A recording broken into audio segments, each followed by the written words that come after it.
Sharky, yung pag... Shot clock. Hindi, yung yung mga audience, kailan sila time na pwedeng tumahimik?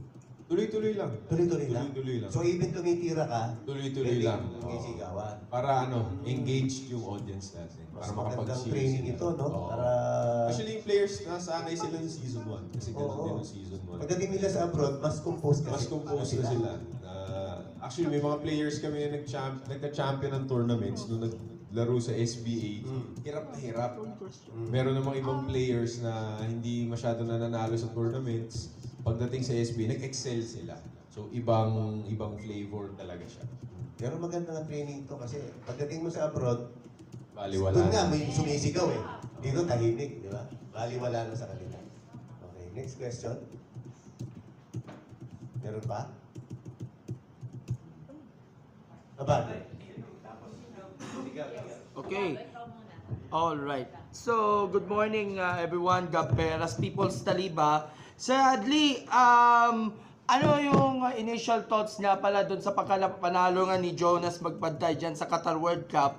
And as a player na galing sa SBA, anong pakiramdam na kahit papano nakapag-ambag tayo ng isang world champion, nakapag-produce tayo ng world champion kagaya niya? Ayoko naman akuin yung yung credit na I think Jonas is a really good player, It's I think eventually magcha-champion din talaga siya. Kasi talagang magaling si Jonas ever since nung bata kami. Nakasama ko rin si Jonas. Malaki talaga potential niya. So hindi ako nagulat na nag-champion siya doon sa 10 ball. Sa Sharks naman, magaling, ang ganda ng performance niya no season 1. Kaya nung finals naman, siya ang pinili na representative nung Manila, imbis na yung team captain nila. Okay, clarification lamang. Is Jonas gonna be played for Manila this season or sa ibang team na siya represent? Sa Manila pa rin siya, ginawa na siyang team captain. Okay, so bukod nga doon sa dalawa nating bagong tips, ito yung tanong din sa mga iba nating mga colleagues natin. Ano ba ang iba pang mga bagong pakulo na kakaiba para dito sa season 2? I think yun lang yung pinaka-binago namin. Ayaw namin galawin masyado yung format kasi successful yung season 1 namin Yung talagang binago lang namin is yung shot clock for now.